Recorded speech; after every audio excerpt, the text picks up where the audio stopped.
மன்னா. ஏசாயா 38வது அதிகாரம் 5வது வசனம். ஏசாயா 38:5. நீ போய் எசேக்கியாவை நோக்கி, உன் தகப்பனாகிய தாவீதின் தேவனாயிருக்கிற கர்த்தர் சொல்லுகிறது என்னவென்றால், உன் விண்ணப்பத்தை கேட்டேன், உன் கண்ணீரை கண்டேன், இதோ உன் நாட்களோட 15 வருஷம் கூட்டுவேன். கர்த்தர் எசேக்கியா ராஜாவுக்கு சொன்ன ஒரு வார்த்தை இது.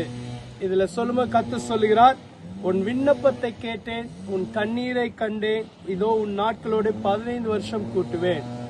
எசேக்கியா ராஜா கண்ணீர் விட்டு அழுது ஜெபித்தார் என்று இதற்கு முந்தின வசனங்களில் சொல்லப்பட்டிருக்கிறது. எசேக்கியாவின் ராஜாவின் நாட்கள் முடிந்தது, அவரை எடுத்துக்கொள்ள போகிறேன் என்ற ஒரு வார்த்தை கர்த்தருடைய தீர்க்கதரிசி மூலமாக எசேக்கியாவுக்கு வந்தபோது அவர் மிகவும் அழுதார், கர்த்தரை நோக்கி முறையிட்டார்.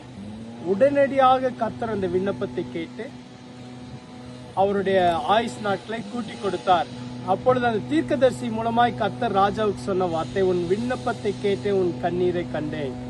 நம்முடைய ஜெபத்தை கேட்கிற தேவன், நம்முடைய கண்ணீரை காண்கிற தேவன். ஒருவேளை நீங்களும் இன்னைக்கு அநேக காரியங்களுக்காக கண்ணீரோடு இருக்கலாம், ஏதோ ஒரு காரியத்துக்காக கண்ணீரோடு ஜெபித்து கொண்டிருக்கலாம், அல்லது ஏதோ ஒரு காரியம் உங்களை பாரப்படுத்தி கண்ணீர் வடித்துக் கொண்டிருக்கலாம். உங்களுடைய கண்ணீரை காண்கிற தேவன். மனிதர்கள் ஒருவரும் காண முடியாத அளவுக்கு, காண முடியாத விதங்களிலே நீங்கள் கண்ணீர் சிந்தி கொண்டிருக்கலாம்.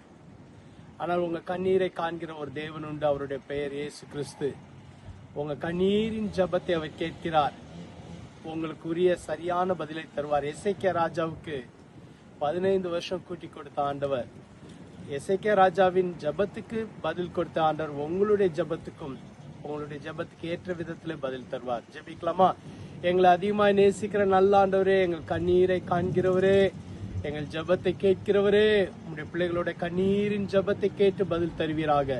அவர்களுக்கு ஒரு நன்மையை தருவீராக. இன்றைக்கு எதுக்காகலாம் கண்ணீர் சிந்தி கொண்டிருக்கிறாங்களோ அந்த காரியத்துல உங்களுக்கு ஒரு அற்புதம், ஒரு நன்மை நடப்பதாக. ஆசீர்வதியும் வழி நடத்தும். இயேசுவின் மூலம் ஜெபிக்கிறோம் பிதாவே, ஆமென். கர்த்தர் உங்களை ஆசீர்வதிப்பாராக. ஆமென்.